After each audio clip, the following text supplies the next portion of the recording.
매일같이 자신을 괴롭히던 직속 상관의 성희롱에 속수무책으로 당하던 흑인 혼혈 여군 하사.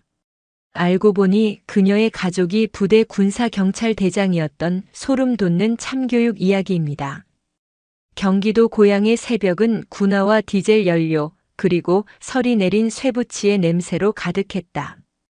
동이특위 한참 전 거대한 경납고의 육중한 철문이 열리고 제1군수지원여단 100호 수송대대의 심장이 다시 뛰기 시작했다. 대부분의 병사들이 점호 준비로 분주할 그 시각, 대대의 가장 깊숙한 곳에 위치한 정비창에서는 이미 한 줄기 빛이 새어나오고 있었다. 용접기의 불꽃처럼 강렬하고 심해처럼 깊은 눈을 가진 한서와 하사였다. 그녀는 거대한 KU-711 통칭 5돈 트럭의 보닛 아래로 상반신을 깊숙이 파묻고 있었다. 가느다란 손전등 불빛의 의지에 복잡하게 얽힌 엔진의 내부를 살피는 그녀의 눈은 숙련된 외과 의사의 그것처럼 냉철하고 정확했다. 어젯밤 야간 수송 훈련에서 복귀한 3소대 차량이었다. 운전병은 엔진에서 미세한 소음이 들리고 출력이 떨어진다고 보고했지만 정비반장은 원인을 찾지 못하고 고개를 저었다. 하지만 한서아는 달랐다. 그녀에게 기계의 언어는 모국어처럼 익숙했다. 흡기 매니폴드 가스켓에 미세한 균열이 있네요. 공기가 새어 들어가면서 연료와 공기의 혼합비가 틀어진 겁니다. 그녀가 기름때 묻은 손으로 특정 부위를 가리키자 옆에서 지켜보던 정비반장과 병사들의 입에서 나직한 탄성이 터져나왔다. 그녀의 진단은 언제나 그랬듯 한치의 오차도 없었다. 흑인 어머니와 한국인 아버지 사이에서 태어난 그녀의 외모는 부대 내 어디서든 시선을 끌었지만 사람들이 진정으로 그녀에게서 눈을 떼지 못하는 순간은 바로 지금 그녀가 강철과 기름의 세계를 완벽하게 지배할 때였다. 그녀의 아버지는 대한민국 육군에서 전설적인 인물이었다. 하지만 그녀는 단 한 번도 아버지의 존재를 입에 올린 적이 없었다. 스스로의 힘으로 군인이 되고 싶었고 3스타의 딸이라는 꼬리표가 아닌 한서와 하사라는 이름으로 인정받고 싶었다. 혼혈이라는 이유만으로 어린 시절부터 수없이 겪어야 했던 차가운 시선과 편견의 벽을 그녀는 오직 실력이라는 망치로 부숴왔다. 군대는 그녀에게 도피처이자 증명의 무대였다. 그 어떤 혈통이나 배경도 굉음을 내며 전진하는 강철의 괴물 앞에서는 무력해진다는 것을 그녀는 믿었다. 한하사 역시 대단해. 자네가 우리 대대 보물이야. 정비 반장의 칭찬에 그녀는 10개 미소 지으며 기름 묻은 손을 작업복에 쓱 닦았다. 그때였다. 막 잠에서 깬 듯 갓탈인 전투복 차림의 한 장교가 정비창으로 들어섰다. 새로 부임한 대대장 강민혁 대령이었다. 훤칠한 키에 서글서글한 눈매, 부드러운 목소리. 그는 부임 초부터 병사들에게 격에 없이 다가가며 소통하는 지휘관이라는 평판을 쌓고 있었다. 이른 아침부터 다들 고생이 많군. 특히 한서와 하사 자네의 성실함은 전군이 본받아야 해. 강 대령의 칭찬은 이전 지휘관들의 그것과는 미묘하게 달랐다. 그의 시선은 그녀의 기름 묻은 작업복과 얼굴을 훑으면서도 어딘가 다른 곳을 탐색하는 듯 끈적한 온도를 담고 있었다. 한서아는 본능적인 경계심에 자신도 모르게 몸을 살짝 굳혔다. 과찬이십니다, 대대장님. 맡은 바 임무를 다할 뿐입니다. 그녀는 기계처럼 정확하고 감정 없는 목소리로 답하며 고개를 숙였다. 강 대령은 만족스러운 미소를 지으며 그녀의 어깨를 가볍게 두드렸다. 그 짧은 접촉에도 한서아는 마치 벌레가 기어가는 듯한 불쾌감에 소름이 돋았다. 그날 이후 강민혁 대령의 관심은 노골적으로 변해갔다. 그는 전체가 모인 아침 회의에서 우리 한하사의 이국적인 매력 덕분에 부대 분위기가 한결 밝아지는 것 같아라며 불필요한 말을 던졌고 식당에서는 굳이 그녀가 앉은 테이블로 다가와 훈련은 힘들지 않나? 여자의 몸으로 대단해라며 동정인지 희롱인지 모를 말을 건넸다. 그의 행동은 교묘해서 주변 사람들은 대대장님이 인재를 아끼는구나라고 생각할 뿐 그 안에 숨겨진 추악한 의도를 눈치채지 못했다. 하지만 한서아는 알 수 있었다. 그의 눈빛은 존중이 아닌 탐욕이었고 그의 언어는 칭찬이 아닌 감상이었다. 그는 그녀를 동등한 군인으로 보는 것이 아니라 진열장에 전시하고 싶은 희귀한 트로피쯤으로 여기고 있었다. 한서아는 그의 시선과 언어를 철저히 무시하며 자신의 임무에 더욱 몰두했다. 그녀는 그에게 어떤 빌미도 주지 않기 위해 모든 면에서 완벽해지려 애썼다. 새벽에 가장 먼저 출근해 차량을 점검했고 야간 훈련에도 자원했으며 주말에는 정비기술 서적을 파고들었다. 그녀의 철벽은 더욱 견고해졌지만 그럴수록 포식자의 욕망은 더욱 집요해졌다. 그리고 운명의 그날 밤이 왔다. 모든 훈련과 일과가 끝나고 부대가 고요한 정적에 잠긴 시각, 한서아는 개인 정비 시간을 이용해 자신의 관물대를 정리하고 있었다. 그때 행정반 당직병이 다급하게 달려와 그녀를 찾았다. 한 하사님, 대대장님께서 찾으십니다. 지금 바로 대대장실로 오시랍니다. 이 시간에? 무슨 일로? 저도 아주 중요하고 은밀한 임무라고만 들었습니다. 불길한 예감이 심장을 서늘하게 훑고 지나갔다. 밤늦은 시각 지휘관이 부사관을 개인적으로 호출하는 것은 극히 이례적인 일이었다. 한서아는 단정하게 전투복 매무새를 가다듬고 대대장실로 향했다. 무겁게 가라앉은 밤 공기가 유난히 차갑게 느껴졌다. 들어오게. 대대장실의 문을 열자 강민혁 대령이 지도 앞에 서서 그녀를 기다리고 있었다. 그의 얼굴에는 평소의 부드러운 미소 대신 의미를 알 수 없는 흥분과 기대감이 서려 있었다.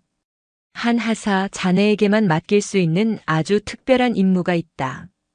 그는 지도 위 한 점을 손가락으로 가리켰다. 부대에서 한참 떨어진 비무장지대 인근에 폐쇄된 감시 초소였다. 내일 새벽 국방부의 비공식 감찰팀이 이곳을 극비리에 방문한다. 보안 유지가 생명이라 공식적인 배차나 수행원 없이 움직여야 해. 그래서 내가 가장 신뢰하는 자네를 부른 걸세. 자네의 운전 실력과 보안 의식이라면 믿을 수 있지. 그의 말은 논리적이었지만 그의 눈빛은 아니었다. 그 안에는 작전의 긴장감이 아닌 사냥감을 앞에 둔 포식자의 번뜩임이 있었다. 한서아는 등골을 타고 흐르는 식은땀을 감추며 물었다. 알겠습니다. 저 혼자 운행합니까? 아니, 내가 동승한다. 이 작전의 책임자는 나니까. 그의 대답은 결정타였다. 깊은 밤 단둘이 인적이 끊긴 최전방으로 향하는 운행. 이것은 명령의 형식을 띤 함정이었다. 거부할 수 없는 군인이라는 굴레로 올가맨 비열한 덫.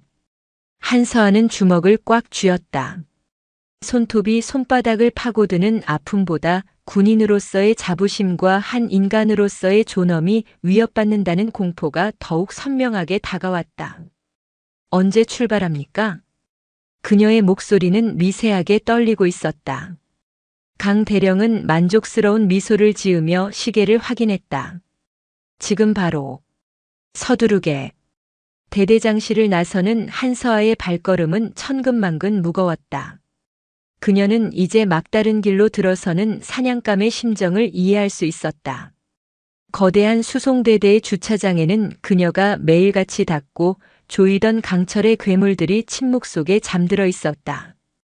하지만 오늘 밤 그녀의 가장 믿음직한 친구였던 오돈 트럭은 그녀를 미지의 어둠 속으로 실어 나르는 감옥이 될 터였다.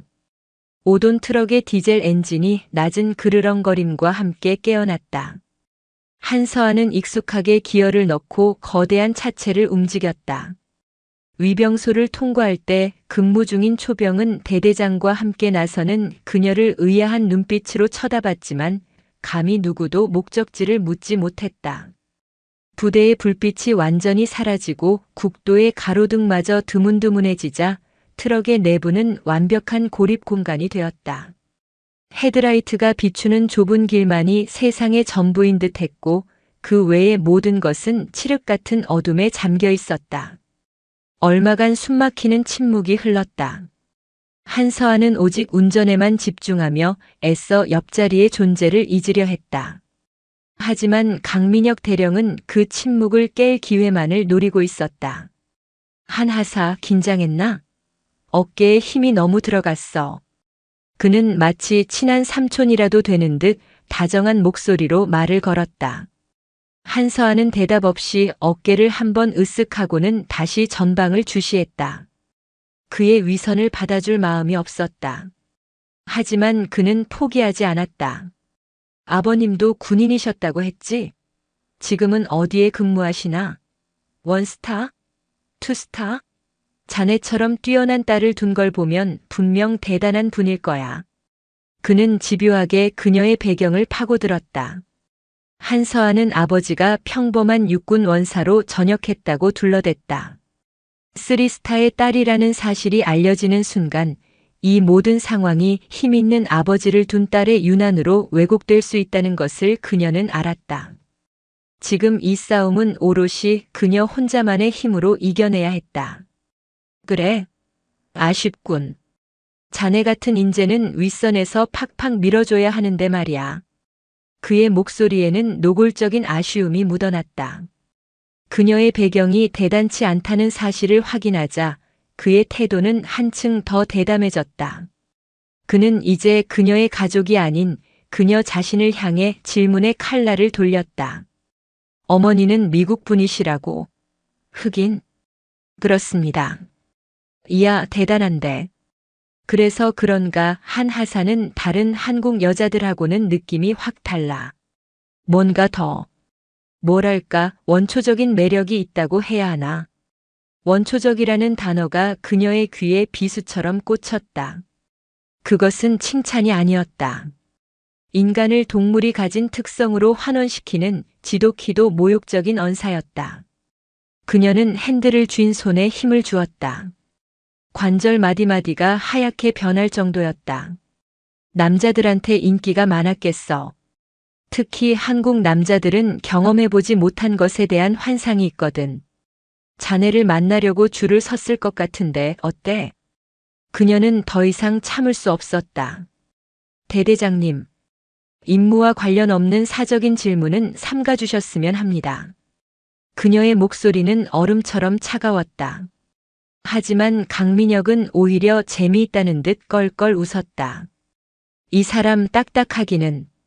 지금은 작전 중이기도 하지만 지휘관과 부하가 터놓고 소통하는 시간이기도 하잖나. 너무 그렇게 벽치지 말라고. 그는 태연하게 그녀의 저항을 묵살했다.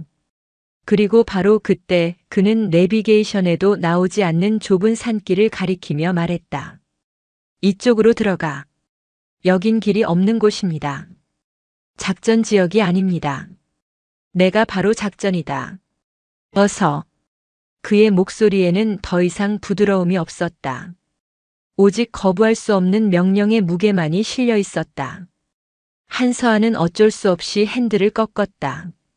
비포장도로에 들어서자 거대한 트럭이 심하게 덜컹거렸다. 헤드라이트 불빛이 어둠 속에서 나뭇가지들을 유령처럼 비췄고 길은 점점 더 깊고 음산한 곳으로 이어졌다. 마침내 낡고 녹슨 철조망이 쳐진 버려진 지 오래된 감시 초소 앞에 다다랐을 때 그가 명령했다. 여기서 차 세워. 엔진이 꺼지자 세상의 모든 소리가 사라졌다. 오직 두 사람의 숨소리와 이름 모를 벌레 소리만이 어둠을 채웠다. 고립, 그리고 완벽한 통제. 그가 원했던 것은 바로 이 상황이었다. 한하사. 그가 몸을 그녀 쪽으로 완전히 돌려 앉았다. 어둠 속에서도 그의 눈이 탐욕으로 번들거리는 것이 보였다. 솔직히 말하지. 사실 국방부 감찰 같은 건 없어. 그냥 자네와 단둘이 이야기하고 싶어서 불렀어. 그의 고백에 한서아의 피가 차갑게 식었다. 올 것이 왔다는 체념과 함께 지독한 분노가 온몸으로 퍼져나갔다. 사실 예전부터 흑인 여성을 한번 만나보고 싶었어. 그의 입에서 나온 말은 인간의 언어가 아니었다. 그것은 욕망에 젖은 야수의 속삭임이었다. 그는 천천히 손을 뻗어 그녀의 팔을 잡으려 했다. 흑인 여성의 신체는 백인이나 동양인과 다르다고 하던데 무척 궁금하군. 피부는 또 얼마나 부드러울까? 특별할 것 같아, 안 그런가? 순간 한서아의 눈에서 뜨거운 눈물이 주르륵 흘러내렸다. 수치심, 공포, 그리고 지난 세월 동안 억눌러왔던 모든 서름이 한꺼번에 터져나왔다. 그녀가 지키고자 했던 모든 것들이 이 추악한 욕망 앞에서 무참히 짓밟히고 있었다. 하지만 그녀는 단지 울고만 있지 않았다. 눈물이 뺨을 타고 흐르는 그 순간에도 그녀의 머릿속에서는 아버지의 목소리가 천둥처럼 울리고 있었다. 군인은 어떤 상황에서도 무너지지 않는다. 군복의 무게는 내 영혼의 무게다. 그 무게를 더럽히는 자는 누구든 용서하지 마라. 그녀는 흐느낌을 삼키고 눈물로 젖은 눈을 들어 그를 똑바로 노려보았다. 그녀의 눈빛은 더 이상 겁에 질린 사슴의 것이 아니었다. 그것은 상처 입은 암사자의 모든 것을 불태워버릴 듯한 분노의 불꽃이었다. 손 치우시지 말입니다. 그녀의 목소리는 나직했지만 그 안에 담긴 강철 같은 의지에 강민혁의 손이 순간 움찔하며 허공에 멈췄다. 지금 대대장님의 행위는 군형법 제92조 군인 등에 대한 강제추행 및 성희롱에 해당하는 명백한 범죄 행위입니다. 즉시 이 행위를 중단하고 부대로 복귀할 것을 정식으로 요구합니다. 그녀는 울음기 하나 없는 완벽하게 통제된 목소리로 말했다. 군법 조항을 정확하게 읊는 그녀의 모습에 강민혁은 당황한 기색이 역력했다. 그는 이런 식의 저항은 상상도 하지 못했다. 불응시 저는 군인 복무 규율에 의거 현재의 위협으로부터 제 자신을 보호하기 위한 모든 자위적 조치를 취할 것입니다. 다시 한번 경고합니다. 손 치우십시오. 한서아는 그의 눈을 피하지 않고 쏘아보았다. 그녀의 눈빛은 말하고 있었다. 여기서 한 발짝만 더 다가오면 당신이 대령이든 그 무엇이든 상관없이 내 모든 것을 걸고 싸우겠다고. 칠흑 같은 어둠 속 좁은 트럭 안에서 힘의 균형이 미묘하게 흔들리고 있었다. 강민혁의 얼굴에서 비릿한 미소가 사라졌다. 대신 그 자리에는 모욕감과 잔혹한 분노가 뒤섞인 표정이 떠올랐다. 감히 일개 하사가, 그것도 자신이 마음대로 할 수 있다고 생각했던 여자가 자신에게 법을 운운하며 저항했다는 사실을 그는 받아들일 수 없었다. 그의 자존심은 산산조각 났다. 하웃기는군. 그는 허공에 멈췄던 손을 거두며 비웃음을 터뜨렸다. 내까지 타사 하나, 내가 마음만 먹으면 군 생활 끝장내는 건 일도 아니야. 불명예 전역시키고 다시는 군복 입을 생각도 못하게 만들어줄 수 있다고. 누가 내 말을 믿어줄 것 같나? 대대장인 내 말을 믿을까? 아니면 평소에 남자들한테 꼬리나 치고 다니던 혼혈 계집의 말을 믿을까? 그의 입에서는 저주에 가까운 폭언이 쏟아져 나왔다. 그는 자신의 권력을 무기 삼아 그녀의 영혼에 깊은 상처를 입히려 했다. 한서아는 입술을 깨물었다. 피맛이 느껴졌지만 고통은 오히려 정신을 더 또렷하게 만들었다. 그녀는 더 이상 대꾸하지 않았다.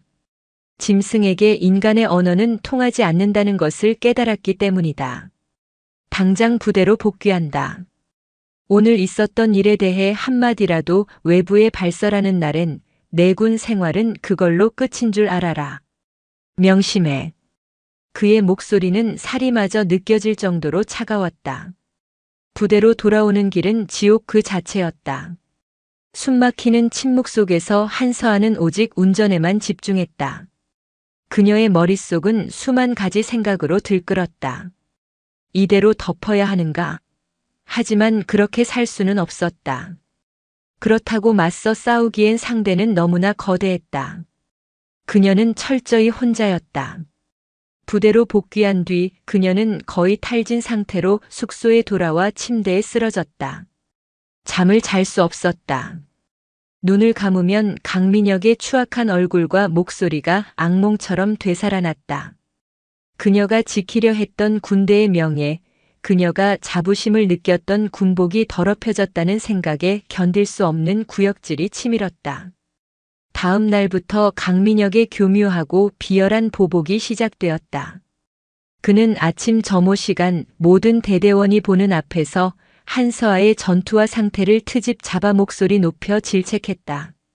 매일같이 흠잡을 데 없이 완벽했던 그녀였기에 그 질책은 명백히 의도적인 것이었다. 한하사, 정신 상태가 해이해졌나? 군인의 기본은 복장인데 이게 뭔가? 그는 정비일과 중에도 사사건건 그녀를 괴롭혔다. 일부러 가장 힘들고 어려운 정비를 그녀에게 떠맡겼고 작은 실수라도 하면 기다렸다는 듯이 전체 병력이 모인 곳에서 공개적으로 모욕을 주었다. 여자가 무슨 정비냐는 말이 괜히 나오는 게 아니야. 꼼꼼하지 못해. 동료들은 그녀를 동정하면서도 감히 대대장에게 맞서지 못하고 슬금슬금 그녀를 피하기 시작했다. 한때 그녀를 존경하고 따르던 병사들의 시선은 이제 동정과 외면으로 바뀌었다. 그녀는 부대 안의 섬이 되어갔다. 식당에서도 혼자 밥을 먹었고 휴식 시간에도 누구도 그녀에게 말을 걸지 않았다. 강민혁이 만들어 놓은 보이지 않는 감옥에 그녀는 철저히 갇혀버렸다. 며칠 밤낮으로 고통과 싸우던 그녀의 몸과 마음은 한계에 다다르고 있었다. 식욕을 잃었고 밤에는 악몽에 시달렸다. 거울에 비친 자신의 모습은 생기를 잃고 퀭했다. 이대로 가다간 정말 무너져 버릴 것만 같았다. 포기하고 싶다는 유혹이 악마처럼 그녀를 속삭였다. 그냥 다른 부대로 전출 신청을 하고 이 끔찍한 기억을 잊고 사는 편이 낫지 않을까? 그때 그녀는 관물대 깊숙한 곳에 넣어둔 낡은 사진 한 장을 꺼내 들었다. 흙먼지를 뒤집어 쓴 전투복 차림으로 어린 그녀를 번쩍 안아들고 환하게 웃고 있는 젊은 시절의 아버지. 사진 속 아버지는 그녀에게 언제나 세상에서 가장 강하고 정의로운 군인이었다. 아버지는 항상 말했다. 군인은 계급으로 말하는 것이 아니라 명예로 말하는 것이다. 불의에 침묵하는 군인은 군인이 아니다. 사진 속 아버지의 눈빛이 마치 그녀를 꾸짖는 듯 했다. 여기서 무너지려고 군인이 되었느냐고 묻는 듯 했다. 한서아는 사진을 가슴에 품고 오랫동안 울었다. 그리고 마침내 결심했다. 그녀는 포기하지 않을 것이다. 이것은 단순히 개인적인 복수가 아니었다. 더럽혀진 군복의 명예를 되찾고 자기 자신을 지키기 위한 싸움이었다. 그리고 다시는 자신과 같은 피해자가 나오지 않게 하기 위한, 모두를 위한 싸움이었다. 그날 밤 그녀는 모두가 잠든 숙소를 빠져나와 부대 구석에 있는 공중전화 부스로 향했다. 차가운 수화기를 드는 손이 미세하게 떨렸다. 수십 번을 망설였지만 이제는 더 이상 물러설 곳이 없었다. 그녀는 익숙한 번호를 눌렀다. 몇 번의 신호음이 가고 수화기 너머로 세상에서 가장 믿음직스러운 목소리가 들려왔다. 나다. 무슨 일이냐 이 시간에. 아버지. 그 한마디를 내뱉는 순간 그동안 억지로 쌓아 올렸던 이성의 둑이 무너져 내렸다. 그녀는 어린아이처럼 서럽게 울기 시작했다. 말문이 막혀 흐느끼기만 하는 딸의 울음소리에서 한철규 중장은 무언가 끔찍한 일이 벌어졌음을 직감했다. 서아야. 무슨 일이냐? 천천히 말해봐. 괜찮다. 아빠가 듣고 있다. 아버지의 따뜻한 목소리에 한서아는 간신히 마음을 추스르고 그날 밤 있었던 모든 일을 털어놓았다. 강민혁 대령의 추악한 언행, 그의 협박, 그리고 지금껏 이어지고 있는 비열한 보복까지. 수화기를 든 한철규 중장의 손에 힘이 들어갔다. 딸의 절규를 듣는 그의 얼굴에서 모든 표정이 사라지고 전장을 지휘하던 냉혹한 지휘관의 모습만이 남았다. 그의 눈에서는 딸을 향한 안타까움과 함께 감히 자신의 딸이자 대한민국 군인의 명예를 더럽힌 자에 대한 살을 애는 듯한 분노가 이글거렸다.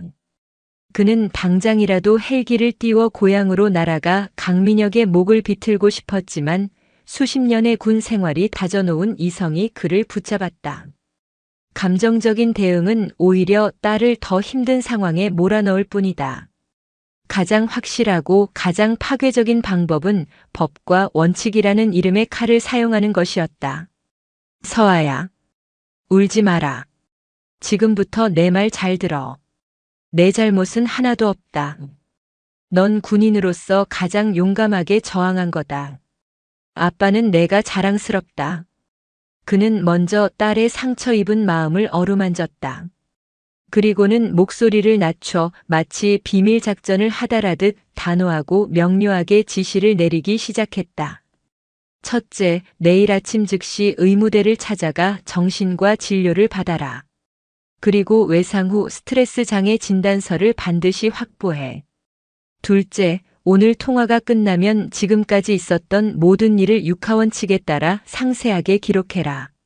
날짜, 시간, 장소, 그놈이 했던 말과 행동, 주변에 있었던 증인까지. 단 하나도 빠뜨리지 마. 셋째, 다시는 그자와 단둘이 있는 상황을 만들지 마라. 모든 지시는 제3자가 있는 곳에서 받거나 녹음이 가능한 통신 장비로 받아라. 아버지의 목소리는 단순한 위로가 아니었다. 그것은 이미 시작된 전쟁의 작전 계획이었다. 절망의 구렁텅이에서 허우적대던 한서아는 아버지라는 등대를 발견한 듯 다시 나아갈 방향을 찾았다. 알겠습니다, 아버지. 그리고 가장 중요한 것. 절대 혼자라고 생각하지 마라. 이제부터 이 싸움은 너 혼자만의 싸움이 아니다. 이 아빠가, 아니, 이 나라의 군대가 내 뒤에 서 있을 것이다. 알겠나? 네. 알겠습니다. 전화를 끊고 수화기를 내려놓는 순간 한서아의 눈에서는 더 이상 눈물이 흐르지 않았다. 그녀의 뺨을 타고 흐르던 절망의 눈물은 모두 마르고 그 자리에는 차가운 분노와 강철 같은 결의만이 남았다. 그녀는 더 이상 겁에 질린 피해자가 아니었다. 아버지라는 가장 강력한 아군을 얻은 반격을 준비하는 전사였다. 그녀는 어둠 속에서 조용히 주먹을 쥐었다. 길고 긴 밤이 지나고 정의의 새벽이 밝아오고 있었다. 다음 날 새벽 한서아는 알람이 울리기 전에 눈을 떴다. 어제의 눈물과 절망은 간데없고 그녀의 눈빛은 혹한기 훈련지의 새벽 공기처럼 차갑고 단단했다. 더 이상 피해자가 아니었다. 그녀는 이제 아버지와 함께 수립한 작전 계획을 수행하는 일생일대의 전투에 나선 전사였다. 그녀의 모든 움직임은 군더더기 없이 절도 있었고 그녀의 정신은 날카롭게 벼려진 칼날 같았다. 아침 점호 시간 강민혁 대령이 또다시 트집을 잡기 위해 그녀 앞으로 다가왔다. 어제와 같은 공개적인 모욕을 주어 그녀의 의지를 꺾어놓을 심산이었다. 하지만 그는 한서아의 눈을 보고 순간 주춤했다. 어제의 그늘과 공포가 사라진 자리에는 감히 마주 볼 수 없을 만큼 서늘하고 강인한 빛이 자리하고 있었다. 마치 모든 것을 꿰뚫어 보고 있다는 듯한 그 눈빛에 강민혁은 자신도 모르게 준비했던 말을 삼키고 말았다. 그는 알 수 없는 위압감에 밀려 군기 유지 잘해라는 의례적인 말만 던지고 서둘러 자리를 피했다. 전세가 미묘하게 변하고 있음을 그러나 오직 두 사람만이 감지하고 있었다. 일과가 시작되자마자 한서아는 지휘계통에 정식으로 몸의 이상을 보고하고 대대 의무실이 아닌 군단 병원으로의 외진을 신청했다. 강민혁은 찝찝한 기분이었지만 정당한 절차에 따른 병사 진료 요청을 거부할 명분이 없었다. 그는 꾀병이려니 생각하며 마지못해 허락했다. 군단 병원 정신건강의학과 한서아는 군의관 앞에서 기계처럼 정확하고 담담하게 그날 밤의 일을 진술했다. 그녀의 진술에는 감정적인 호소나 과장이 없었다. 오직 발생한 사실, 그가 뱉었던 단어 하나하나, 그의 손길이 닿으려 했던 위치까지 마치 전투 상황을 보고하는 무전병처럼 냉정하게 전달했다. 그녀의 태도는 오히려 겪은 일의 참혹함을 더욱 선명하게 만들었다. 모든 이야기를 들은 군의관은 그녀의 떨리는 손과 잠들지 못해 붉게 충혈된 눈을 살피며 진단서에 글자를 적어 내려갔다. 급성 스트레스 장애 ASD. 그것은 단순한 진단명이 아니었다. 보이지 않는 상처를 증명하는 공식적인 낙인이자 곧 시작될 전쟁의 첫 번째 실탄이었다. 그날 밤 한서아는 숙소의 작은 책상에 앉아 스탠드 불빛에 의지한 채 글을 써내려갔다. 아버지의 지시대로 그녀는 자신의 기억을 통째로 종이 위에 복원하고 있었다. 강민혁이 부임한 첫날부터 시작된 미묘한 시선, 회의석상에서의 부적절한 칭찬, 그날 밤의 모든 대화와 사건의 전개, 그리고 이후 이어진 치졸한 보복까지. 그녀의 펜 끝에서 되살아나는 기억들은 심장을 칼로 도려내는 듯 고통스러웠지만 그녀는 멈추지 않았다. 이것은 그녀의 고통을 증명할 역사이자 괴물의 가면을 벗겨낼 고발장이었다. 몇 시간에 걸친 기록의 끝에 그녀는 자신의 이름 석자와 함께 군번을 적고 지장을 찍었다. 서류는 묵직한 무게를 가지고 있었다. 한편 그 시각 대한민국 국군 심장부인 계룡대 육군 본부의 거대한 성조기 아래 한철규 중장의 집무실은 깊은 침묵에 잠겨 있었다. 그는 책상 위에 놓인 전화기들을 바라보며 생각에 잠겨 있었다. 분노는 이미 차갑게 가라앉았고 이제는 노련한 지휘관의 냉철한 전략만이 남았다. 그는 강민혁이 속한 1군단에 직접 전화를 걸지 않았다. 그것은 마치 장군이 일개 대령과의 사적인 문제에 개입하는 것처럼 보일 수 있었다. 그는 더 높은 곳에서 더 근원적인 힘을 움직여야 했다. 그는 국방부 직속 라인의 전화기를 들었다. 수화기 너머로 연결된 상대는 국방부 조사본부의 본부장이었다. 대한민국 군의 모든 범죄 수사를 총괄하는 막강한 권력의 중심이었다. 나 한철규 장군이요. 잘 지내시는가? 의례적인 인사가 오간 뒤 한 중장의 목소리가 낮게 가라앉았다. 다름이 아니라 요즘 군 기강 해이 문제가 심각한 것 같아 걱정이 돼서 말이오. 특히 지휘관의 부적절한 처신으로 인해 고통받는 하급자들이 있다는 이야기가 들려오는데 혹시 1군단 쪽 분위기는 좀 어떻소? 그는 결코 딸의 이야기를 직접 꺼내지 않았다. 한서아라는 이름도 강민혁이라는 이름도 언급하지 않았다. 하지만 그의 목소리에 담긴 무게와 1군단이라는 구체적인 지명은 수화기 너머의 조사본부장에게 모든 것을 설명하고도 남았다. 육군 중장이, 그것도 군내 신망이 두텁기로 소문난 한철규 장군이 직접 국방부 조사본부에 우려를 표명했다. 이것은 단순한 안부 전화가 아니었다. 보이지 않는 손이 움직이기 시작했다는 신호였다. 알겠습니다, 장군님. 저희가 면밀히 살펴보도록 하겠습니다. 전화가 끊기고 정확히 24시간 뒤 100호 수송대대는 발칵 뒤집혔다. 군단 헌병대의 순찰 차량이 아니었다. 번호판도 없는 검은색 세단 2대가 먼지를 일으키며 연병장을 가로질러 대대 본부 앞에 멈춰 섰다. 차에서 내린 것은 군복이 아닌 말끔한 정장 차림의 날카로운 눈빛을 한 사내들이었다. 그들의 손에는 국방부 조사본부 신분증이 들려 있었다. 군내의 가장 은밀하고 강력한 수사 조직이 일개 수송대대에 예고도 없이 들이닥친 것이다. 국방부 조사본부 성범죄수사대입니다. 강민혁 대령님 면담 요청합니다. 수사팀을 이끄는 박진우 소령은 차갑고 감정 없는 목소리로 말했다. 갑작스러운 상황에 당황한 작전과장이 허둥지둥 대대장실로 뛰어 올라갔다. 보고를 받은 강민혁은 코웃음을 쳤다. 감히 나를. 한서와 그 계집이 찔러봤자 군단 헌병대에서나 깔짝댈 줄 알았더니 일이 좀 커졌군. 하지만 그래봤자다. 증거도 없는 일을 어쩔 것인가. 그는 여전히 자신의 권력을 맹신하고 있었다. 그는 느긋하게 수사관들을 자신의 집무실로 들였다. 최고급 가죽 소파에 몸을 깊숙이 묻은 그는 다리를 꼰 채 거만한 태도로 박소령을 맞았다. 국방부에서 여기까지 어쩐 일들이시오? 이 강민혁 부끄러운 짓 한 적 없는데. 박진우 소령은 그의 거만함을 정면으로 응시하며 조금도 물러서지 않았다. 한서와 하사의 진정서가 접수되어 사실관계 확인차 방문했습니다. 대령님께서는 한서와 하사와 단둘이 비공식적인 야간 운행을 하신 적이 있습니까? 아, 그거 말인가. 최전방 폐쇄 초소의 보안 상태를 점검하기 위한 비공식 작전이었지. 워낙 보안이 중요한 일이라 가장 입이 무겁고 실력 있는 한 하사를 대동했을 뿐이요. 그런데 그게 뭐 문제라도 됩니까?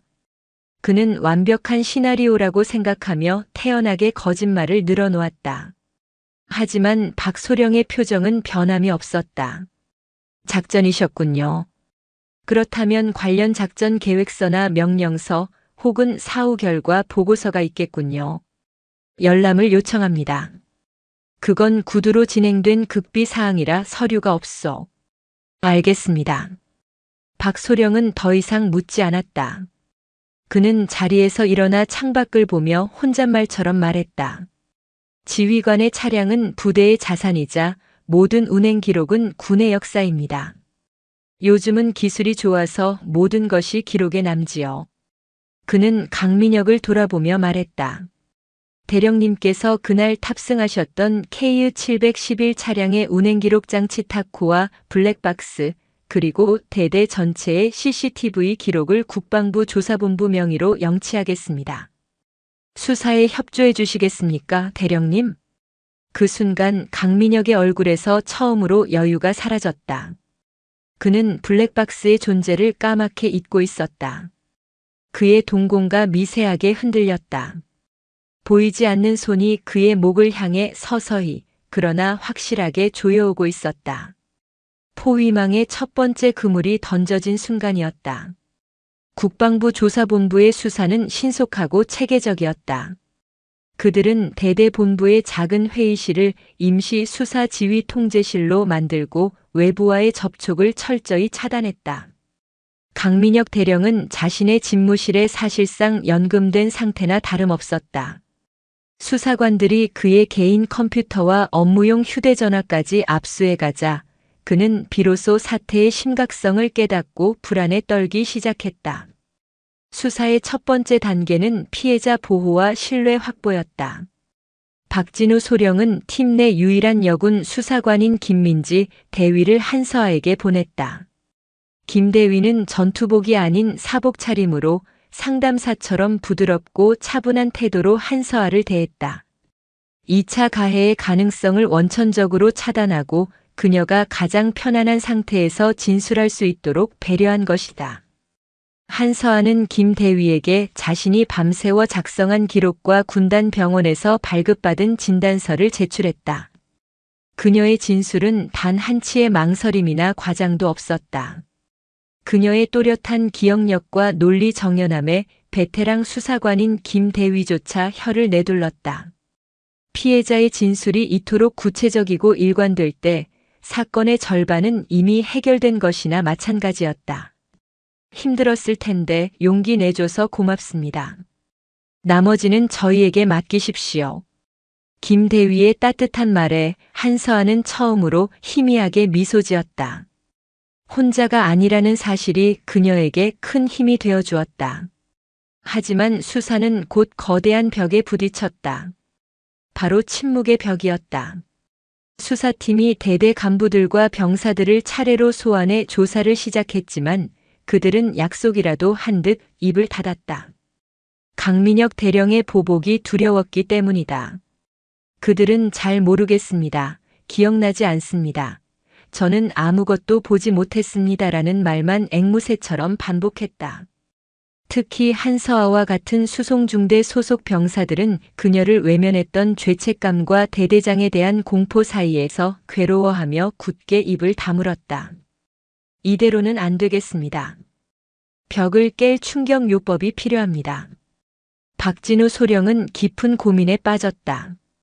그는 강민혁 대령의 평소 행적에 대한 증언 없이는 그날 밤의 사건을 단순한 개인 간의 오해로 몰고 갈 여지를 주게 될 것이라고 판단했다. 그는 증인들의 심리를 흔들 카드를 꺼내기로 결심했다. 다음 날 박소령은 수송중대 전체 병력을 연병장에 집합시켰다. 그는 확성기를 들고 병사들 앞에 섰다. 제군들, 나는 지금 국방부 조사본부에서 파견된 박진우 소령이다. 여러분은 군인으로서 조국과 국민 그리고 전우를 지키겠다고 맹세했다. 지금 여러분의 전우인 한서와 하사가 거대한 권력 앞에서 홀로 싸우고 있다. 그녀가 지키려 했던 것은 자기 자신이 아니라 여러분 모두가 입고 있는 이 군복의 명예다. 그의 목소리는 연병장 전체에 서리발처럼 울려 퍼졌다. 불의에 침묵하는 것은 악에 동조하는 것과 같다. 여러분이 지켜야 할 전우가 고통받고 있을 때 외면한다면 여러분은 군인으로서의 자격을 상실하는 것이다. 나는 강요하지 않는다. 하지만 여러분의 양심에 묻겠다. 이대로 침묵할 것인가? 박소령의 연설은 병사들의 마음을 깊숙이 파고들었다. 그들의 눈빛이 흔들리기 시작했다. 그때 대열의 가장 뒤편에 서 있던 이등병 하나가 떨리는 손을 들었다. 한서아가 평소 아끼고 잘 챙겨주던 어리숙하지만 착한 신병이었다. 저 드릴 말씀이 있습니다. 그의 용기 있는 한마디가 거대한 침묵의 벽에 첫 균열을 냈다. 수사팀은 그를 시작으로 개별 면담을 다시 진행했다. 그러자 거짓말처럼 본물이 터져 나왔다. 대대장님은 회식 때마다 여군들에게만 술을 따르게 했습니다. 한서와 하사님에게만 유독 몸매가 좋다는 식의 발언을 자주 하셨습니다. 저에게는 사적인 심부름으로 관사에서 키우는 개 사료를 사오라고 시킨 적도 있습니다. 증언들은 꼬리에 꼬리를 물고 이어졌고 강민혁이 소통하는 지휘관이라는 가면 뒤에 숨겨왔던 직권 남용과 상습적인 성희롱의 실체가 드러나기 시작했다. 그는 상습범이었던 것이다. 같은 시각 국방부 과학수사연구소에서는 압수된 블랙박스와 운행기록장치 분석이 한창이었다. 결과는 충격적이었다.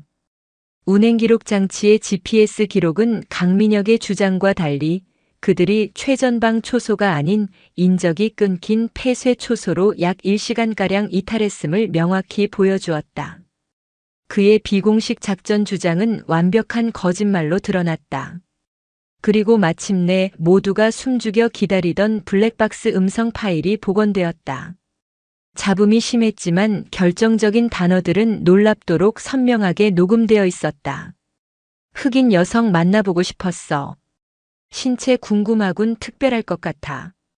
그의 추악한 목소리가 스피커를 통해 흘러나오는 순간 분석실에 있던 수사관들은 모두 주먹을 불끈 쥐었다. 이것은 더 이상 빼도 박도 못하는 물적 증거였다.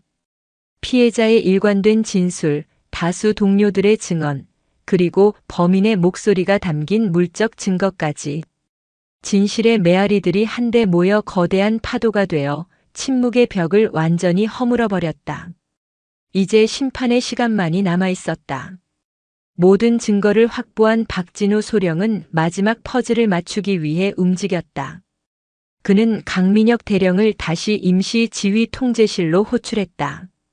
며칠 사이 자신만만했던 그의 얼굴은 수척해지고 눈에는 초조함과 불안이 가득했다. 하지만 그는 여전히 마지막 허세를 부리고 있었다. 이제 그만하시지, 박소령. 없는 죄를 만들 수는 없는 거요. 이쯤에서 적당히 마무리하고 돌아가는 게 신상에 좋을 텐데. 박소령은 그의 말을 가볍게 무시하고는 회의실에 대형 스크린을 켰다. 스크린에 가장 먼저 나타난 것은 KU-711 트럭의 GPS 이동 경로였다. 붉은 선으로 표시된 경로는 부대를 이탈해 인적이 드문 산길의 폐쇄 초소에서 1시간가량 머문 뒤 복귀한 것을 명확하게 보여주고 있었다. 대령님께서 말씀하신 최전방 초소와는 정반대 방향입니다. 이 경로에 대해 설명해 주시겠습니까? 강민혁의 입이 굳게 닫혔다. 그는 식은 땀을 흘리며 시선을 피했다. 박소령은 다음 화면으로 넘어갔다. 화면에는 수십 명에 달하는 부대원들의 진술 조서가 띄워졌다. 상습적인 성희롱 발언, 사적 지시, 직권 남용. 그의 추악한 민낯이 낱낱이 기록되어 있었다. 대령님께서는 한서와 하사가 과대망상에 사로잡힌 부적응자라고 주장하셨습니다. 그런데 대대원 대다수가 대령님의 부적절한 언행을 증언하고 있습니다. 이들 모두가 단체로 과대망상에 빠진 것입니까? 거짓말이야. 저놈들이 나를 모함하는 거라고. 강민혁은 자리에서 벌떡 일어나 고함을 쳤다. 그의 마지막 발악이었다. 박소령은 그를 싸늘하게 바라보며 마우스를 한 번 더 클릭했다. 그럼 마지막 증거입니다. 회의실에 정적이 흘렀다. 그리고 스피커를 통해 지옥의 목소리가 흘러나왔다. 흑인 여성 만나보고 싶었어. 신체 궁금하군. 자신의 목소리였다. 어둠 속에서 욕망에 젖어 속삭이던 바로 그 자신의 목소리. 그 소리를 듣는 순간 강민혁의 다리에 힘이 풀렸다. 그는 비명을 지르며 스피커를 향해 손을 뻗었지만 이미 늦었다. 소리는 회의실 전체를 가득 채우고 있었다. 그는 의자에 주저앉아 머리를 감싸 쥐었다. 자신이 쌓아 올린 모든 것이 무너져 내리는 소리가 들리는 듯 했다. 이건 조작이야, 함정이야. 그는 미친 사람처럼 중얼거렸다.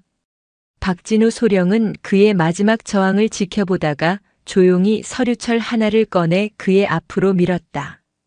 이제 와서 발뺌하셔도 소용없습니다, 대령님. 아니, 강민혁 씨. 강민혁은 멍한 눈으로 서류철을 열었다. 그것은 한서와 하사의 정식 인사기록 카드 사본이었다. 그는 의아한 표정으로 서류를 훑어내렸다. 그리고 그의 시선이 가족관계란에 멈췄다. 부한철규 계급 중장 현직 육군본부 정책기획위원장. 그 글자를 읽는 순간 강민혁의 뇌 속에서 모든 것이 한꺼번에 폭발했다. 숨이 멎고 온몸에 피가 역류하는 듯한 충격이 그를 덮쳤다. 한철규 중장.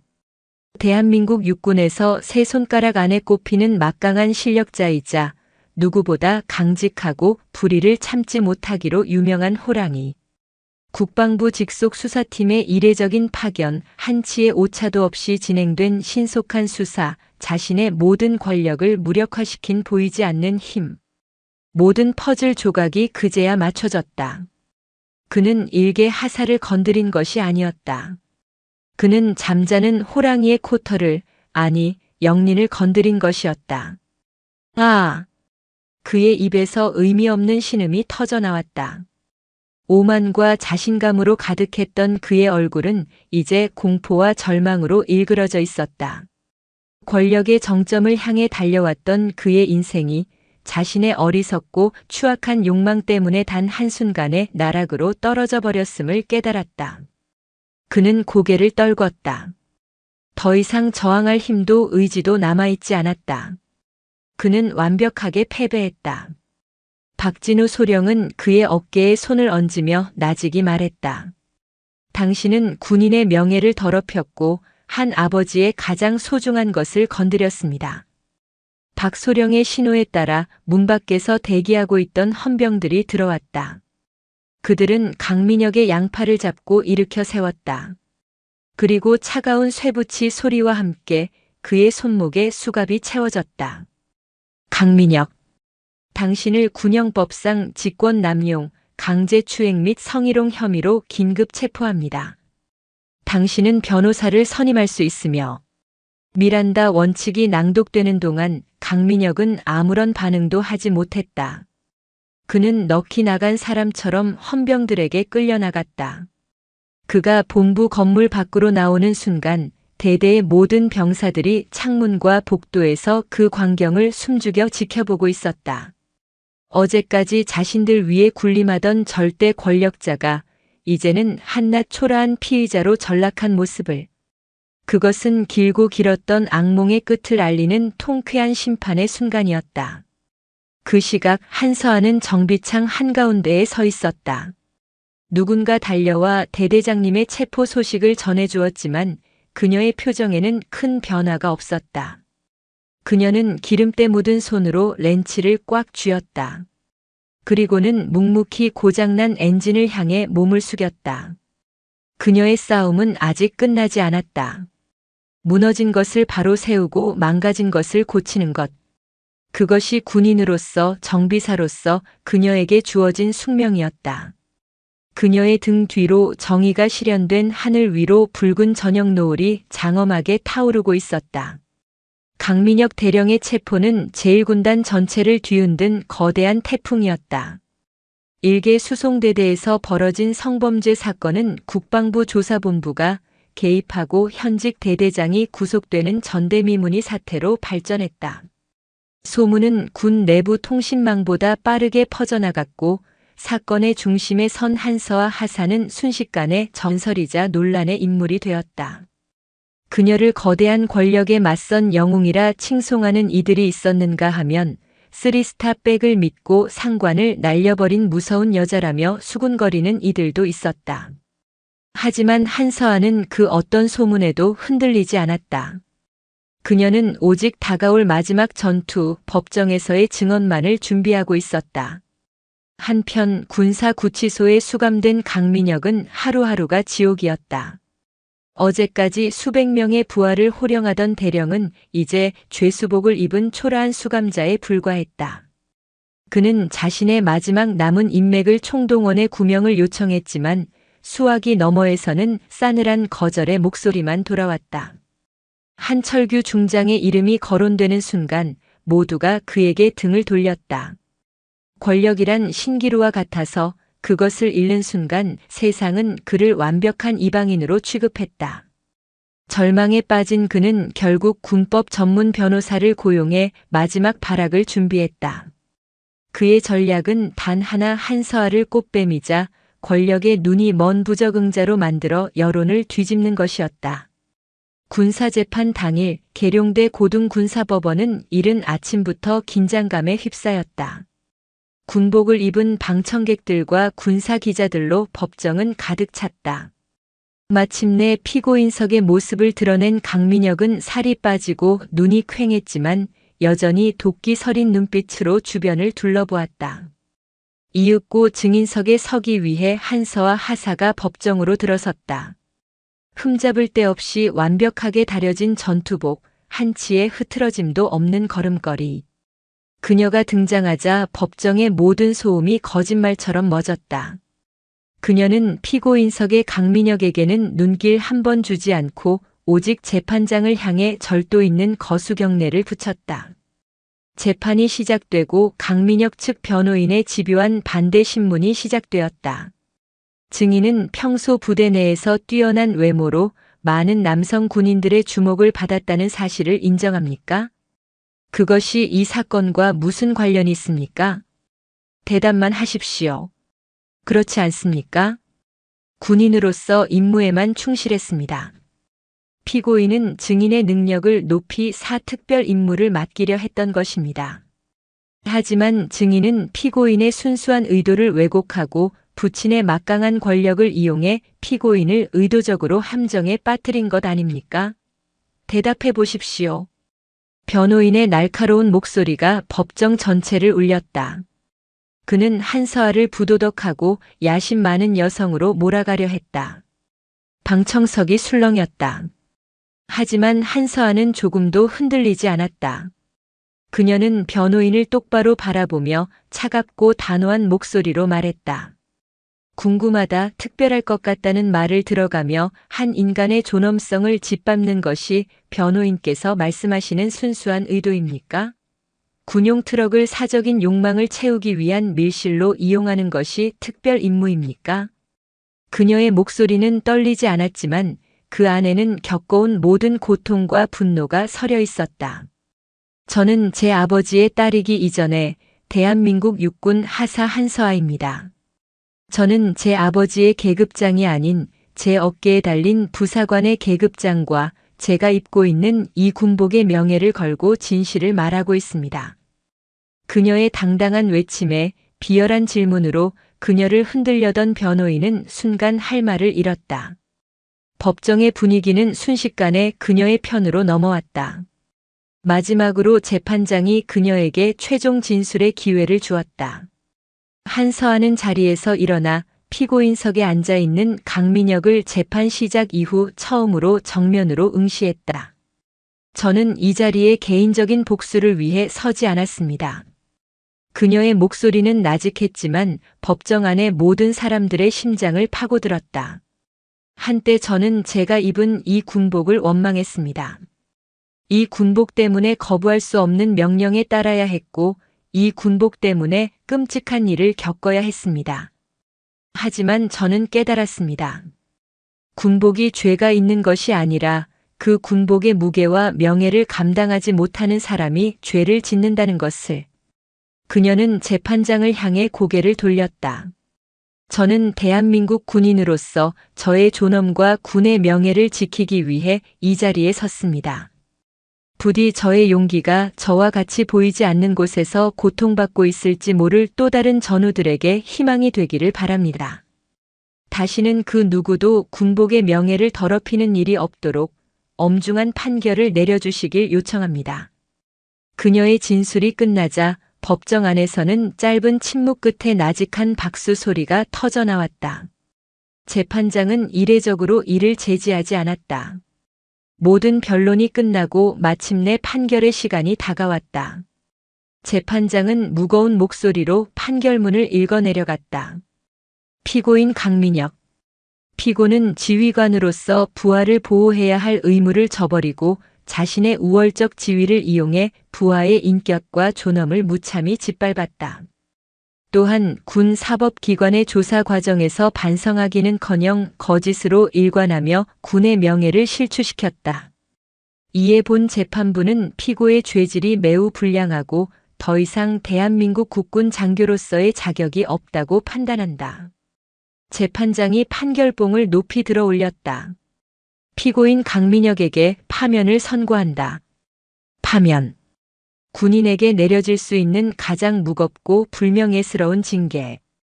계급과 서훈, 퇴직금과 연금까지 군인으로서 평생 쌓아온 모든 것을 박탈당하는 사형 선고나 다름없는 판결이었다. 아, 안 돼. 강민혁은 괴성을 지르며 피고인석에서 무너져 내렸다.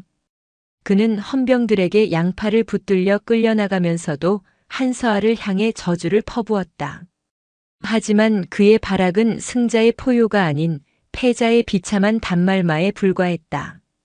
한서아는 굳은 표정으로 그 모든 광경을 지켜보았다. 그녀의 마음속에는 통쾌함보다는 길고 길었던 싸움이 끝났다는 안도감과 씁쓸함이 교차했다. 그녀가 법정을 나서는 순간 복도에 도열해 있던 수많은 장교와 부사관들이 그녀를 향해 말없이 거수경례를 붙였다. 그것은 계급이나 지위 때문이 아닌 불의에 맞서 싸운 한 진정한 군인에게 보내는 최고의 존경과 경의의 표시였다. 그녀는 그제야 자신이 지키려 했던 명예의 무게를 실감하며 조용히 답례했다. 강민혁 전 대령에 대한 파면 판결은 군 전체에 거대한 파문을 일으켰다.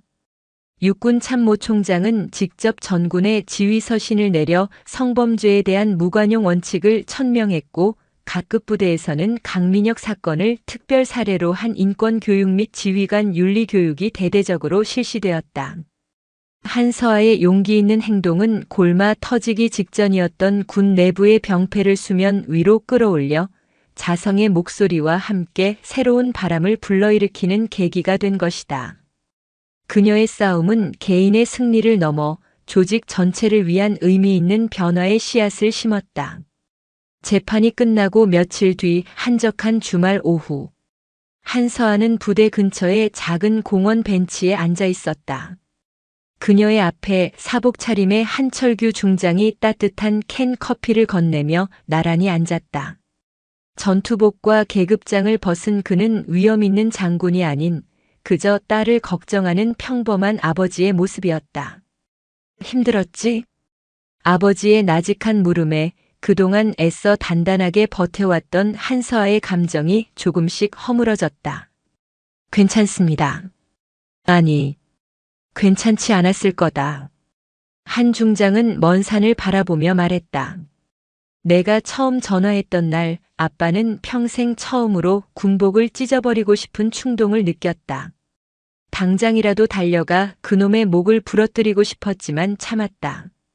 아빠가 나서는 순간 너의 진실은 힘있는 자의 보복으로 왜곡될 테니까. 너는 혼자서도 충분히 강하다는 걸 믿었기 때문에. 그는 딸의 어깨를 감싸 안았다. 넌 혼자서 명예롭게 이겨냈다. 내가 내 딸이라는 사실이 내 평생의 가장 큰 훈장이다, 서아야. 아버지의 진심 어린 말에 한서아는 결국 참았던 눈물을 터뜨렸다. 그것은 더 이상 절망이나 분노의 눈물이 아니었다. 모든 것을 이겨낸 자의 안도감과 자신을 믿어준 유일한 존재에 대한 감사함이 뒤섞인 뜨거운 눈물이었다. 그녀의 존재는 부대 안에서도 큰 변화를 가져왔다. 이제 모두가 그녀가 한철규 중장의 딸이라는 사실을 알게 되었다. 하지만 그 누구도 그녀를 빽 좋은 군인으로 보지 않았다. 오히려 이전보다 더욱 깊은 존경심으로 그녀를 대했다. 그녀는 자신의 배경이 아닌 스스로의 힘으로 부당한 권력과 맞서 싸워 이긴 영웅이었다. 하지만 정작 한서아 자신은 사람들의 달라진 시선이 부담스러웠다. 그녀는 영웅이 되고 싶은 것이 아니었다. 그저 예전처럼 묵묵히 기름 냄새를 맡으며 강철을 만지는 평범한 수송병과 부사관으로 돌아가고 싶었다. 그러던 어느 날 군단 사령부로부터 호출 명령이 떨어졌다. 군단장과의 직접 면담이었다. 긴장된 마음으로 들어선 군단장실에서 별 4개가 빛나는 군단장은 인자한 미소로 그녀를 맞았다.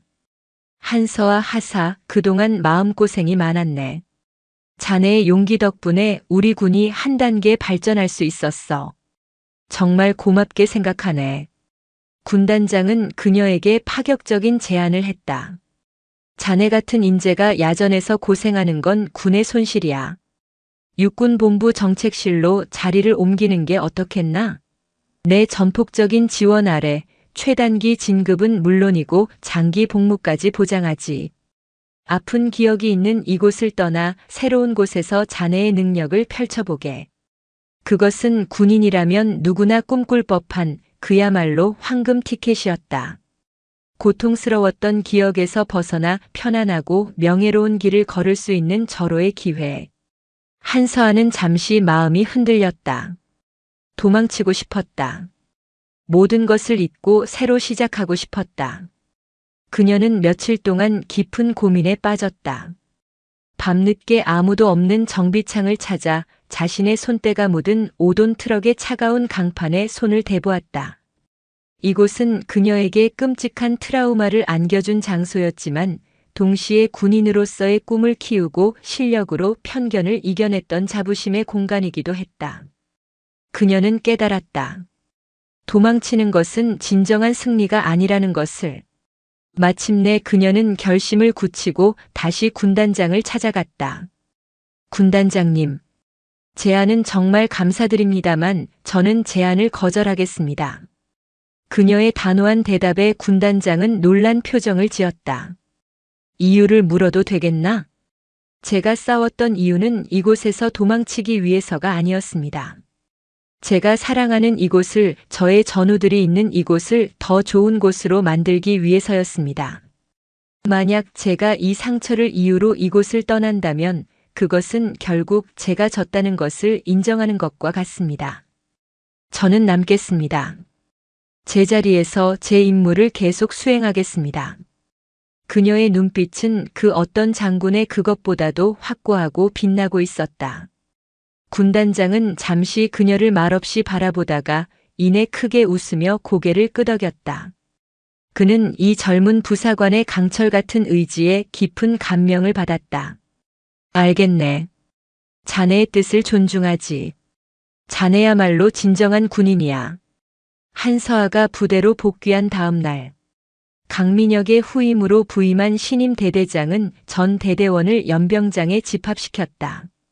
그는 강직하고 합리적인 성품으로 군내 신망이 높은 인물이었다. 전 대대원에게 알린다. 그의 목소리가 연병장에 울려 퍼졌다. 육군본부의 정식 명령에 의거 금일부로 한서와 하사를 중사진으로 특별 진급시키고 제1수송중대 수송반장으로 고한다. 수송반장. 수십 명의 운전병과 차량들을 직접 지휘하고 통제하는 중대 내에서도 가장 핵심적인 직책이었다. 파격적인 인사였다. 모두가 놀라 자신의 귀를 의심했다. 하지만 이내 그 놀라움은 존경과 인정의 박수 소리로 바뀌어 연병장을 가득 채웠다. 그녀는 도망치지 않고 자신의 상처와 정면으로 마주섰고 군은 그녀의 용기에 신뢰라는 이름의 훈장으로 답했다. 한서아는 자신을 향해 쏟아지는 박수 속에서 어깨에 느껴지는 새로운 책임감의 무게를 느끼며 조용히 경례를 올렸다. 새로운 바람은 이제 그녀로부터 시작될 터였다. 한서아 중사진의 수송반장 임명은 백호 수송대대의 신선한 충격이자 건강한 긴장감을 불어넣었다. 그녀는 더 이상 기름때 묻은 작업복을 입고 엔진 밑을 기어다니는 정비사가 아니었다. 이제 그녀는 수십 대의 군용 트럭과 그보다 더 많은 부하들의 생명을 책임지는 지휘관이었다. 첫날 그녀는 자신의 이름이 적힌 반장 책상 앞에 서서 만감이 교차하는 것을 느꼈다. 어제의 피해자가 오늘의 지휘관이 되기까지 그 길고 험난했던 시간이 주마등처럼 스쳐 지나갔다. 그녀의 지휘 스타일은 전임자들과 완전히 달랐다. 강민혁이 권위와 공포로 부대를 통제했다면 한서아는 실력과 소통, 그리고 솔선수범으로 부하들의 마음을 얻었다. 그녀는 아침마다 가장 먼저 출근해 그날 운행에 나갈 모든 차량의 상태를 부하들과 함께 직접 점검했다. 엔진 소리만 듣고도 차량의 문제점을 파악하는 그녀의 능력 앞에서 고참 운전병들조차 혀를 내두를 수밖에 없었다. 김상병, 타이어 공기압이 미세하게 낮은데 장거리 운행 전에 반드시 보충하도록. 이일병, 클러치 유격이 너무 깊어. 이러면 운전 습관도 나빠지고 미션에도 무리가 간다. 내가 조정해 줄 테니 잘 보고 배우도록. 그녀는 단순히 지시만 내리는 것이 아니라 직접 스패너를 들고 가르쳤다. 부하들은 자신들보다 더 차량을 잘 알고 더 부지런한 지휘관을 존경하고 따르기 시작했다. 또한 그녀는 과거 자신이 겪었던 고립감과 아픔을 누구보다 잘 알기에 부하 한 명 한 명의 마음을 세심하게 살폈다. 표정이 어두운 병사가 있으면 조용히 불러 면담하며 고민을 들어주었고 훈련 중 실수를 한 병사가 있으면 공개적으로 질책하는 대신 따로 불러 무엇이 문제였는지 차분하게 설명해 주었다. 그녀의 지휘 아래 수송중대는 점차 딱딱한 상명하복의 조직에서 서로를 위하는 따뜻한 전우애가 넘치는 공동체로 변모해 갔다. 하지만 그녀의 리더십이 진정한 시험대에 오른 것은 혹한기 훈련이 시작되면서부터였다. 사상 최악의 폭설과 한파가 예고된 가운데 군단 전체가 참가하는 대규모 기동 훈련이 시작되었다. 백호 수송대대, 특히 한서아가 이끄는 일수송중대에는 가장 어렵고 중요한 임무가 떨어졌다. 고립된 최전방 포병부대에 탄약과 유류를 보급하는 임무였다. 문제는 보급로가 험준하기로 소문난 해발 1200m의 칼바람 고개를 넘어야 한다는 것이었다. 폭설로 길은 거의 보이지 않았고 기온은 영하 20도까지 떨어져 있었다. 단 한 대의 차량이라도 고장 나거나 미끄러지면 전체 보급 행렬이 고립될 수 있는 최악의 상황이었다. 출발 전날 밤 중대 전체에 불안감이 감돌았다. 몇몇 고참 부사관들은 이 날씨에 칼바람 고개를 넘는 건 미친 짓입니다. 훈련을 연기해야 합니다라며 회의적인 반응을 보였다. 그때 한서아가 작전지도 앞에 섰다. 이 훈련은 단순히 물자를 옮기는 것이 아니다. 우리가 제 시간에 보급을 완료하지 못하면 아군 포병 부대는 적의 공격에 그대로 노출된다. 우리의 핸들 끝에 전우들의 목숨이 달려 있다는 것을 잊지 마라. 그녀의 목소리는 단호했다. 그녀는 밤을 새워 만반의 준비를 했다. 자신의 정비 지식을 총동원해 모든 차량에 월동 장비를 보강하고 연료가 얼지 않도록 특수 첨가제를 배합했다. 또한 모든 운전병들을 모아 눈길 운전 요령과 차량 고장 시 비상 대처법을 직접 교육했다. 두려운가? 나도 두렵다. 하지만 지휘관인 내가 가장 앞장서겠다. 여러분은 나만 믿고 따라오면 된다. 그녀의 확신에 찬 모습에 불안에 떨던 병사들의 눈빛이 점차 신뢰로 바뀌기 시작했다. 마침내 결전의 날이 밝았다. 수십 대의 5돈 트럭이 하얀 눈보라를 헤치며 칼바람 고개를 오르기 시작했다. 한서아는 선두 차량에 탑승해 직접 행렬을 이끌었다. 한치 앞도 보이지 않는 눈보라와 빙판길의 연속. 살을 애는 듯한 추위 속에서 모두가 극도의 긴장감 속에 운전대를 잡았다. 그리고 우려는 현실이 되었다. 행렬의 중간에 있던 탄약 트럭 한 대가 빙판에 미끄러지며 조향 장치가 고장나 길 한가운데에 멈춰 서버린 것이다. 행렬 전체가 올스톱되고 무전기에서는 당황한 운전병의 다급한 목소리가 터져나왔다. 이대로 시간이 지체되면 중대 전체가 산 정상에서 고립될 수 있는 절체절명의 위기였다. 반장님, 군안차를 부르겠습니다. 후방 차량의 부사관이 외쳤다. 하지만 한서아는 단호하게 말했다. 아니다. 군안차가 여기까지 오려면 최소 2시간 이상 걸린다. 그 전에 우리가 얼어 죽는다. 내가 직접 가겠다. 그녀는 주저없이 차에서 뛰어내려 눈보라를 뚫고 고장 차량으로 달려갔다. 병사들은 경악했다. 영하 20도의 칼바람 속에서 차량 밑으로 들어가는 것은 자살 행위나 다름없었다. 위험합니다, 반장님. 부하들의 만류에도 불구하고 그녀는 공구 가방을 들고 차 밑으로 기어 들어갔다. 차가운 강철에 맨살이 닿자 살이 찢어지는 듯한 고통이 느껴졌지만 그녀는 이를 악물었다. 손전등 불빛의 의지의 고장 부위를 살핀 그녀는 부러진 타이 로드 타이 라드를 발견했다. 그녀는 즉시 무전으로 다른 차량에서 예비 부품과 용접 장비를 가져오라고 지시했다. 눈보라 속에서 비상 용접기의 불꽃이 파랗게 튀었다. 한서아는 능숙하게 부러진 부위를 용접하고 부품을 교체했다. 얼어붙은 손가락은 감각이 없었고 입에서는 하얀 입김이 폐부를 애는 듯 했지만 그녀의 눈은 오직 고장난 강철 덩어리에만 집중되어 있었다. 그 모습은 마치 혹한의 전장에서 부상당한 전우를 수술하는 야전 의사와도 같았다. 모든 병사들이 숨죽여 그녀의 모습을 지켜보았다. 그들의 눈에 비친 한서아는 더 이상 연약한 여군도 쓰리스타의 딸도 아니었다. 그 어떤 역경 앞에서도 굴하지 않는 강철보다 더 강한 의지를 가진 진정한 지휘관이었다. 얼마나 시간이 흘렀을까? 마침내 그녀가 차 밑에서 모습을 드러냈다. 그녀의 얼굴과 손은 온통 기름과 그을음으로 뒤덮여 있었지만 그 모습은 그 어떤 장군의 모습보다도 빛나고 있었다.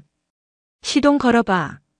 그녀의 외침에 운전병이 떨리는 손으로 시동을 걸자 언제 그랬냐는 듯이 엔진이 힘찬 소리를 내며 살아났다. 와! 행렬 전체에서 함성이 터져나왔다. 불가능을 가능으로 만든 지휘관을 향한 진심 어린 환호였다. 그녀의 영웅적인 활약 덕분에 일수송중대는 마침내 칼바람 고개를 넘어 약속된 시간 안에 무사히 보급 임무를 완수했다. 그들의 보급 덕분에 포병부대는 성공적으로 화력 지원 임무를 수행했고 군단 전체 훈련은 대성공으로 막을 내렸다. 훈련이 끝나고 부대로 복귀하는 길. 한서아는 조수석에 앉아 창밖으로 펼쳐진 설경을 바라보고 있었다. 그녀의 곁에는 이제 그녀를 절대적으로 신뢰하는 든든한 부하들이 있었다. 과거의 상처는 흉터로 남았지만 이제 그 흉터는 그녀에게 고통이 아닌 자신이 누구이며 어떻게 싸워왔는지를 증명하는 자랑스러운 훈장이 되어 있었다. 그녀는 깨달았다. 진정한 리더십은 계급이나 권위에서 나오는 것이 아니라 전우를 위하는 마음과 어떤 위기 앞에서도 포기하지 않는 강인한 의지에서 나온다는 것을. 한때 절망의 어둠 속을 헤맸던 그녀는 이제 수많은 강철의 심장을 이끄는 밝은 빛이 되어 있었다. 그녀의 지휘 아래 백호 수송대대의 새로운 역사가 쓰이고 있었다. 혹한기 훈련의 성공적인 임무 완수는 한서아와 그녀가 이끄는 일수송중대를 군단 전체의 스타로 만들었다. 칼바람 고개의 영웅들이라는 별칭이 붙었고 그 중심에는 언제나 강철의 지휘관 한서아 중사진가 있었다. 하지만 그녀는 쏟아지는 스포트라이트와 칭찬에 취하지 않았다.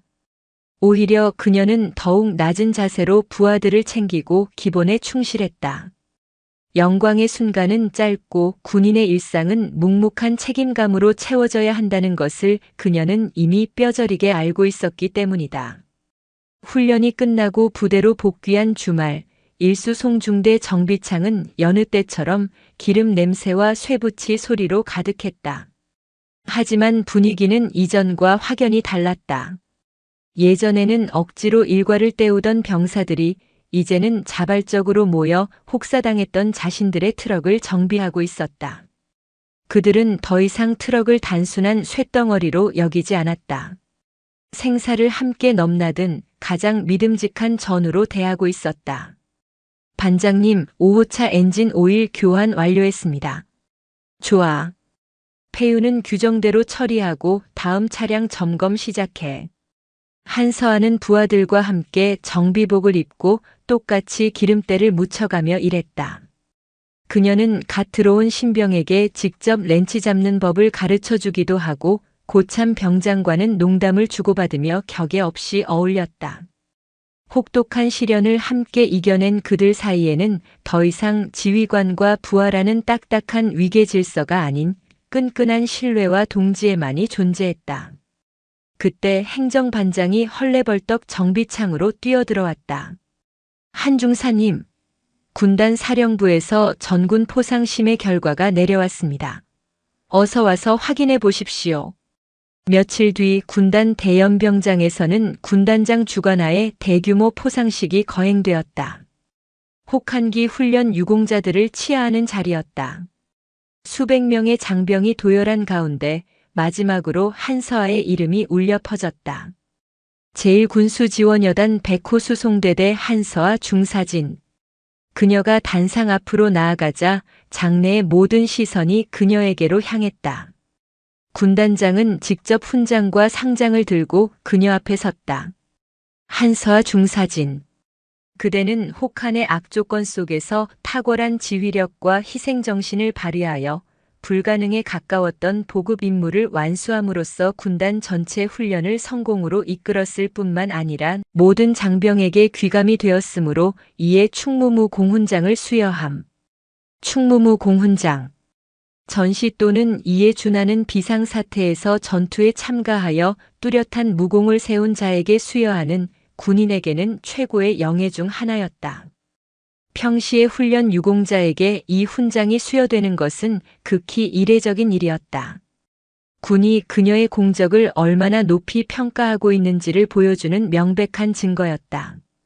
군단장이 그녀의 가슴에 묵직한 훈장을 달아주는 순간 한서아의 눈앞으로 지난 시간들이 스쳐 지나갔다. 칠흑 같던 어둠 속 트럭 안에서의 공포, 모두에게 외면당했던 고독의 시간, 법정 증인석에서의 떨림, 그리고 눈보라 속에서 얼어붙은 손으로 스패너를 돌리던 순간까지. 이 훈장은 단순히 훈련의 성공에 대한 보상이 아니었다. 그녀가 흘렸던 모든 눈물과 땀 그리고 꺾이지 않았던 의지에 국가가 보내는 위로이자 가장 명예로운 답변이었다. 그녀는 연병장 한쪽 구석에 서서 조용히 자신을 지켜보고 있는 아버지를 발견했다. 한철규 중장은 그저 인자한 미소와 함께 희미하게 고개를 끄덕여 보일 뿐이었다. 그는 딸의 영광을 조금도 자신의 것으로 가로채려 하지 않았다. 오롯이 딸 혼자만의 힘으로 이뤄낸 성취임을 그는 세상 누구보다 잘 알고 있었다. 한서아는 자신을 향해 쏟아지는 박수갈채 속에서 조용히 눈을 감았다 뜨며 아버지에게 무언의 감사를 전했다. 영웅이 된 그녀에게는 새로운 과제가 주어졌다. 그녀가 겪었던 사건 이후 국내 여군 인권 문제에 대한 관심이 높아지면서 그녀에게는 자연스럽게 후배 여군들의 멘토 역할이 부여되었다. 처음에는 부담스러웠지만 그녀는 이 또한 자신이 짊어져야 할 책임의 일부임을 받아들였다. 그러던 어느 날 그녀의 중대로 신병이 전입해왔다. 가녀린 체구에 겁을 잔뜩 집어먹은 표정의 이지은 이병이었다. 이 이병은 남성 위주의 거친 수송부대 환경에 좀처럼 적응하지 못하고 겉돌았다. 실수는 잦았고 주눅이 든 목소리는 늘 기어들어갔다. 한서아는 그런 이지은의 모습에서 과거 무력했던 자신의 모습을 보았다. 하루는 야간 정비 시간 한서아가 순찰을 돌다 구석진 트럭 뒤편에서 홀로 쪼그려 앉아 소리 없이 울고 있는 이지은 이병을 발견했다. 그녀는 조용히 다가가 옆에 나란히 앉았다. 많이 힘드냐? 한서아의 나직한 물음에 이지은은 화들짝 놀라며 황급히 눈물을 닦았다. 아닙니다. 괜찮습니다. 거짓말. 나도 다 겪어봐서 안다. 이 군복이 얼마나 무겁게 느껴지는지. 한서아는 자신의 가슴에 달린 훈장을 무심코 만지작거리며 말했다. 사람들은 내가 대단한 사람인 줄 알지. 처음부터 강했던 사람인 줄 알아. 그런데 아니야. 나도 너처럼, 아니 너보다 더 많이 울고 도망치고 싶었던 때가 있었어. 내가 입은 군복이 원망스럽고 세상에 나 혼자만 남겨진 것 같은 기분 나도 알아. 그녀는 자신의 과거를 상세히 이야기하지 않았다. 하지만 그녀의 목소리에 담긴 깊은 공감과 이해는 이지은의 굳게 닫혔던 마음의 문을 열기에 충분했다. 이지은은 결국 참았던 울음을 터뜨리며 자신의 고충을 털어놓았다. 여자라는 이유만으로 무시당하는 기분, 실수를 만회하고 싶지만 마음처럼 몸이 따라주지 않는 좌절감. 한서아는 그녀의 이야기를 묵묵히 다 들어준 뒤 그녀의 어깨를 토닥였다. 지은아, 기억해. 이 군복이 널 지켜주지 않아. 내가 강해져서 너 스스로와 이 군복의 명예를 지키는 거야. 실수는 누구나 해. 중요한 건 주저앉지 않고 다시 일어서는 거야.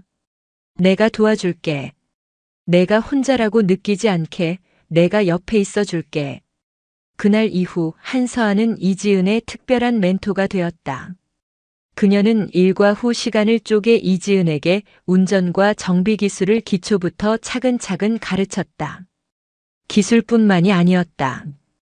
그녀는 자신을 이겨내는 법, 부당함에 맞서는 용기, 그리고 군인으로서의 자부심을 가르쳤다. 한서아라는 든든한 버팀목이 생기자 이지은은 놀라운 속도로 성장했다.